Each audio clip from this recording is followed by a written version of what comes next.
Anything but Wizards. That's right. It's Wizards of the Coast Free February, dedicating an entire month to taking a look at what's going on with other game companies who we may have not been paying attention to because we've been so focused on what's going on with Wizards.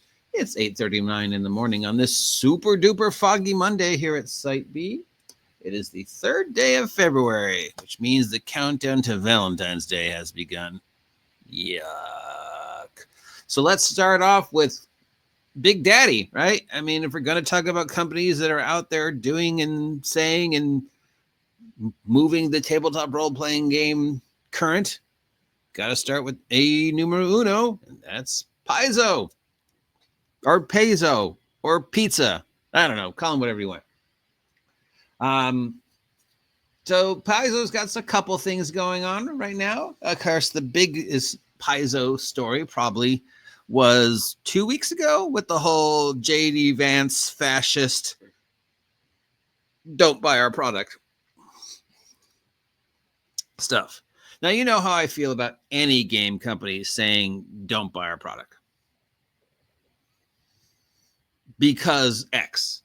Nobody hears the because X. The second you tell me don't buy my product, blah, blah, blah, blah, blah, I don't care about the rest. You just told me not to buy your product. I'm not going to buy your product. I'm going to go spend my money on somebody who does want my product.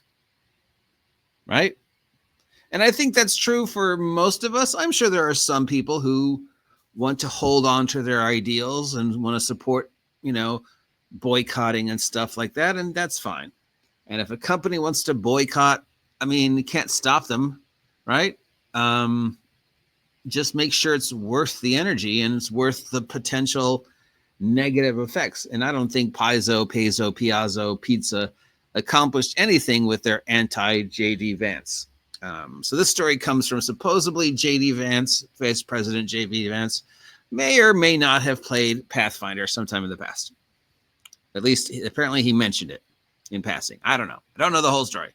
But apparently, there is some connection between the Pathfinder role-playing game and Vice President J.D. Vance. Don't care if you like or dislike the guy. Don't care about your politics. We're not talking about that. We're just talking about J.D. Vance might play Pathfinder. And because J.D. Vance might play Pathfinder, and Paizo does not agree with J.D. Vance's politics, at least one member of Paizo went on a little internet ramp and said, blah, blah, blah, J.D. Vance, blah, blah, blah, fascist, blah, blah, blah, don't buy our stuff. If you support J.D. Vance and his politics, well, we at Paizo don't support J.D. Vance and his politics, so we don't want your money.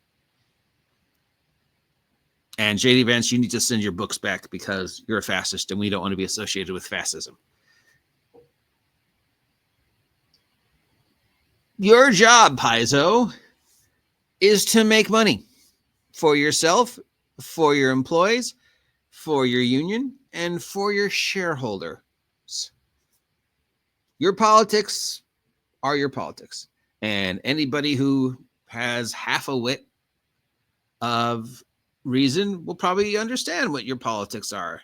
You can choose to fly that flag proudly and bravely and brightly, or you can choose to be more subtle about it, and just be like, hey, we're mostly a conservative game company, or we're mostly a liberal game company, and these are our liberal policies, or these are our conservative policies, or these are just our store policies that we maintain.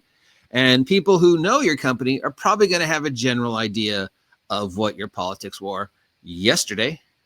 And they're probably going to think, well, whatever their politics were yesterday, they're probably the same today. So let's use pineapple on pizza, right? Because that one everybody's up in arms about without insulting anybody's political statement. So we can assume that if Paizo's policy regarding pineapple on pizza has always been no pineapple on pizza, then we can assume going forward that your policy for pineapple on pizza is probably going to remain the same today and going forward, because you've been very clear your belief regarding pineapple on pizza. Therefore, you don't need to tell us that you choose to vehemently support non-pineapple on pizza, and you definitely don't need us to tell us that you do not want the money from anybody who gets pineapple on their pizza. Because your job, again, Paizo, or any game company, is to sell product. Remember, the single greatest lesson I got in sales, and I've told this story 100 times, right? But it applies every time I hear this, is like my very first retail job, my very first retail manager, still the best retail manager I've ever had, told me, we don't sell anything they can't get anywhere else. All we sell is widgets. Now, this is like at a records, at a record store. So, but yeah, all Tower Records sold was something you could get anywhere, even in the 90s, right? Or in the 70s or whenever I was working there. And today, all you're selling, Paizo, is widgets. All you're selling is D20 adventures. I can get D20 adventures and D20 product anywhere. I don't need you to make it. I'm not supporting you because of your politics. I'm supporting you because of the quality of your customer service and the quality of the product. And if you've got one or more members of your company telling me, don't buy our stuff because politics, all right, I'm not going to buy your stuff. I'm going to go someplace else where I can get the same thing. Right? Now, that doesn't go true for everybody. We know there's plenty of people who will support a company in their politics and, get out there with the signs and stuff and say, no more fracking, no more whaling, no more whatever, and I don't know, what is that? Why does my apartment complex need a street sweeper?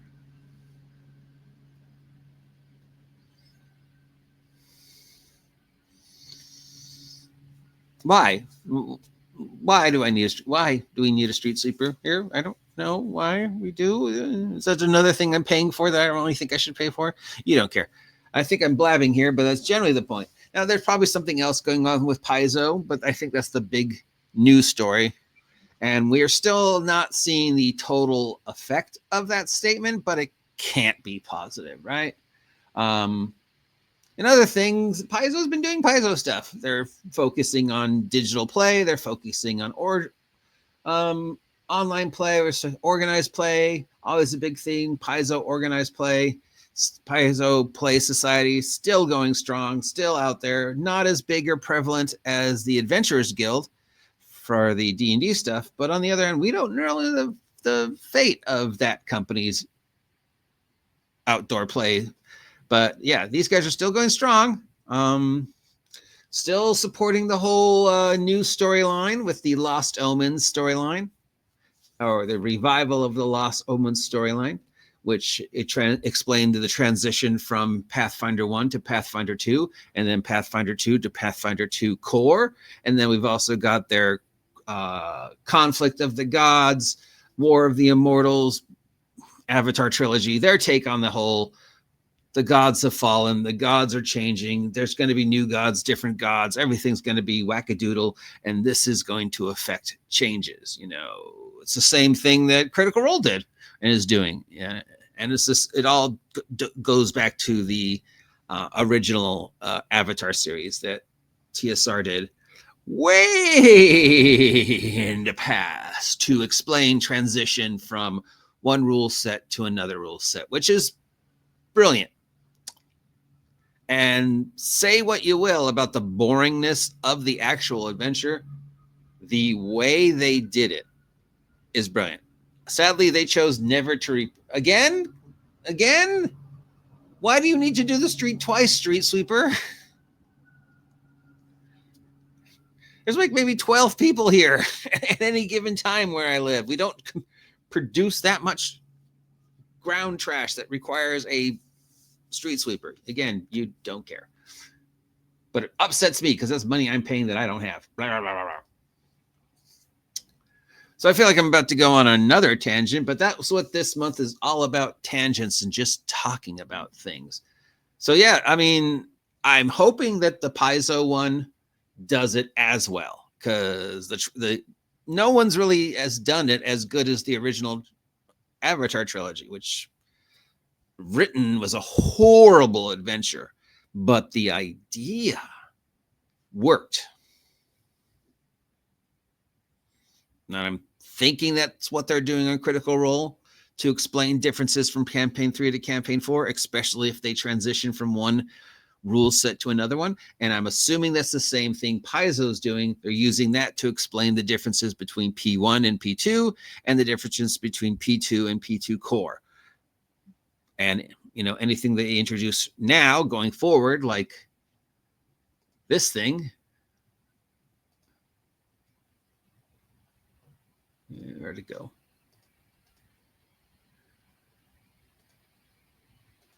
This thing of introducing new magic tech and guns and stuff into the Paizo universe. Not a new thing. They've done this before. Pathfinder has always been very science fiction, fantasy, arcane punk. Glorian has been very science fiction, fantasy, arcane punk. It's explained through the transition of the Immortal War. So that's the two big things that they're doing: organized play, digital play, these epic stories that they've been telling to, and all the little stories that are taking place inside the big stories. I am a huge fan of the original Paizo adventure paths, you know, an entire campaign stressed out between 2, 4, 6, 8 teeny little modules. You buy the first one, take as long as you need to take to go through it. At the end of the first one, if they want to continue, you just buy the second one, and so forth and so forth and so on. And they're written so well that you could just interact and interchange it with something else. I mean, Giant Slayer, their homage to Against the Giants is brilliant. Of all the different homages that have been made to G1, G2, G3, and that series, Giant Slayer rates as my number one. I mean, you can never, the original Against the Giant series, of course, you know, genius for how simple it was. And that's why it's been copied so many times. Wizards and TSR have tried to redo it several times, up to with Storm King's Thunder. Storm King's Thunder is good. Giant Slayer is better. And if you mesh the two together, Storm King's Thunder and Giant Slayer Adventure Path, it makes a brilliant retelling of that story. So the original adventure paths were always great, and they're always great because they could be converted to any D20 system. If you weren't playing Pathfinder, I've converted them to other games time and time again, especially Giant Slayer, which I've run all the time. And I just finished running Dragon Demands, which was another one Paizo made. So yeah, they're great. And I'm assuming that despite any problems we have with Pathfinder 2nd Edition and Pathfinder 2nd Edition Core, that the adventure paths are also brilliant, and they're great ways to explain transitions in the storyline. So this new book with guns and gears and gadgets and updating the tech level of the Pathfinder world as it gets, I don't know if they're telling a continuous story to explain the eventual connection to how Pathfinder becomes Starfinder. If you've read the Starfinder history, you know that the inevitable fate of the Pathfinder world isn't great, because it disappears, and nobody knows why. What happens to Glorian, or it explodes or something. Though I think most of us who have read the history of Starfinder, yeah, it was probably player characters did something to blow up the world or destroy it or remove it from time. So that's always something to consider when looking at the Pathfinders, is they do seem to have at least one predetermined story. At some point in time, the Pathfinder timeline is going to catch up with the Starfinder timeline, and we're going to have the events that lead to the fact that in the Starfinder timeline, Glorian's gone. The Pathfinder world is kablooey. It's the first time I've ever thought about that, but yeah, weird. It would have to happen, right? There would have to be, at some point, an adventure that explains the transition to the final fate of Glorian into the beginning of the Starfinder timeline. Or maybe I'm overthinking it. I don't know. That's what's going on with Paizo this week. No major controversies, but still rocking the boat is that bizarre triad they went on about Jack Vance and his politics. And again, saying, if you support Jack Vance and his politics, we don't want your money. Well, okay, you just told me you don't want my money. I didn't hear anything else. Right? I don't want to buy new Pathfinder product because you just told me you don't want my money.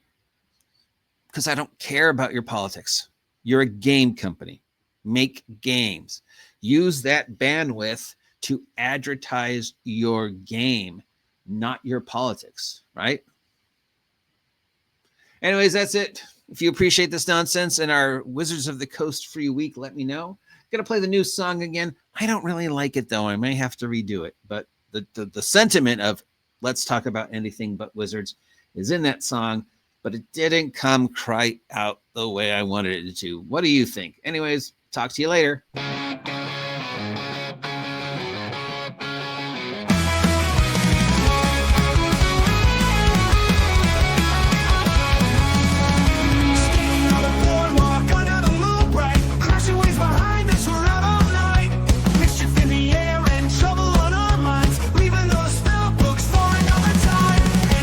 Wizards ain't got no time. Magic's overrated, it's a waste of rhymes. Capture us on the beach where the surf